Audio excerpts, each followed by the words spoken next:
RAB 2 এর CO sir আমাদের সাথে আছেন। আমরা অভিযান পরিচালনা করছি সকাল থেকেই। এখন পর্যন্ত ১৫ জনকে আটক করা হয়েছে এবং এর মধ্যে কয়েকজনকে কারাদণ্ড দেওয়া হয়েছে, অর্থদণ্ডও দেওয়া হয়েছে এবং বাকিদের শুনানির পর্যায়ে চলছে। শুনানি নিয়ে বাকিদের বিরুদ্ধে ব্যবস্থা নেওয়া হচ্ছে। আর আপনারা জানেন যে আমাদের এইটা একটা ধারাবাহিক অভিযান আমাদের। আমরা ২ মাস আগেও এখানে অভিযান পরিচালনা করেছি, এর আগেও অভিযান পরিচালনা করেছি। আমাদের র্যাব 2 এর সিও স্যার এই বিষয়ে খুবই তৎপর এবং আমরা এটা এরপরেও অব্যাহত রাখবো আর কি। আর আপনি যেটা বলছেন যে হাসপাতাল কর্তৃপক্ষের যেই অবহেলা বা তাদের কোনো সংশ্লিষ্টতা আছে কিনা, এটা আসলে ডাক্তার বা সেই পর্যায়ে তাদের প্রফেশনাল নৈতিকতার বিষয়টা। প্রফেশনাল নৈতিকতা থেকে কেউ যদি ডিরেইল হয়ে যায় তাহলে সেক্ষেত্রে কিন্তু আমরা আইনগতভাবে কিছু করতে পারি না।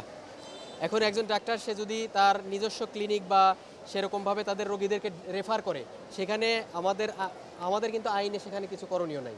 তাদের প্রফেশনাল নৈতিকতার বিষয়টা। ধন্যবাদ।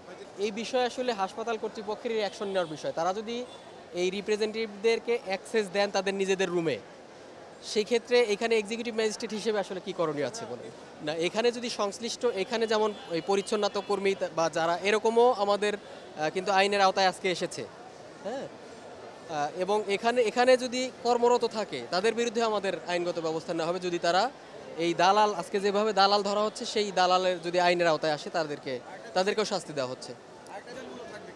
আমাদের ইন্টেলিজেন্স আসলে দিনে বা রাতে সবসময় কাজ করে আর কি।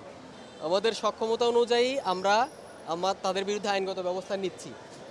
তারা আমাদের ইন্টেলিজেন্স উইং রাত্রেও কাজ করে।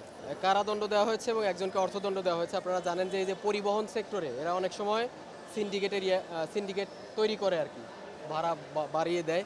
এরকমও ১-২ জনকে ধরা হয়েছে। সাজা কারাদণ্ড দেওয়া হয়েছে আর কি, বিভিন্ন মেয়াদে কারাদণ্ড দেওয়া হয়েছে। ১৫ দিন সাজা দেওয়া হয়েছে। অর্থদণ্ড ১০,০০০ টাকা অর্থদণ্ড দেওয়া হয়েছে একজন Abu Hasan, executive magistrate RAB সদর দপ্তর। জি, আমাদের এখনো শুনানি চলছে, জানিয়ে দেওয়া হবে আর কি। ধন্যবাদ।